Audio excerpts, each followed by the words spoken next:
the dietetics. Dietetics we can break down into green juice and your solid food. So as far as the green juice is concerned, most of you will be somewhat familiar, more or less, that we want to make sure that we're using leafy greens, cucumber or celery. You can use both, but the leafy green component is the key. And then we add our lemon, ginger, stevia, if you like, just to enhance the flavor and make it taste the way you'd like it to taste. Even if you're a veteran who's kind of fallen off the wagon and coming back, or in an in-between phase, don't overdo what are called the medicinal greens. The medicinal greens are your dark leafy greens. Anything darker than even romaine lettuce. So your arugula, all of your herbs. What else? I mean, dandelion and all. Anything that's very dark is a medicinal green. And you'll know your medicinal greens because you'll hardly get any yield from them. You'll put in a ton. You'll get like an ounce if you're lucky out of it.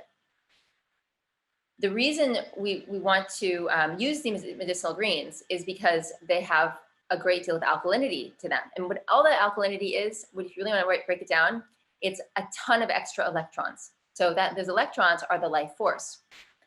But if you take in too many, if you have too much of that medicinal green component in your juice, like if you think to yourself, well, if a little bit of very dark leafy greens is so good for you, then let me just have a whole lot of it. I mean, that would have been my line of thinking before I would have known better, because I'm an extremist and I like to kind of just cut to the chase. But that, in fact, is going to undermine your efforts because it's too strong. It's like it's not caustic in the sense that it won't actually burn you, but it can make you feel like it's caustic internally. It can make you feel like you've got a headache immediately after drinking it. You want to feel good as you process these 7 days, as you take in your juice and do the things you do.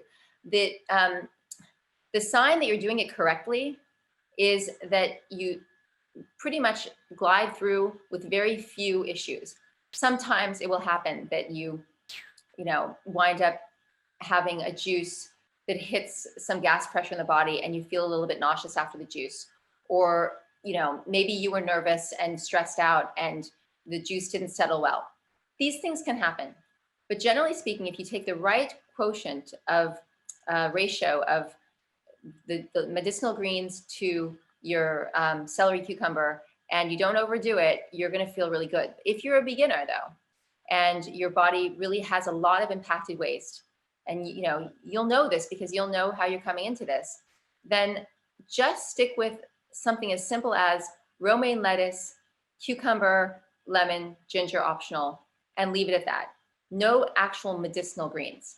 And then little by little, if you want to, as you feel better, when I say as you feel better, as you progress, you're going to feel better on your juice and on your cleaner food because of the eliminations. So the degree to which you release the waste from the cleansing diet and the colonics is the degree to which you're going to be able to tolerate more of these medicinal greens. And then you can basically start upping the ante on your cleanse because you can take in more of the electrons, more of this alkaline agent. And that means it can magnetize even more, but then there's more space in the body for it to be collected and more fortitude in the organs for it to be released. And more awareness and knowledge in you to know how to execute on that sort of order of operations. But until you get to that point, I'm going to guide you.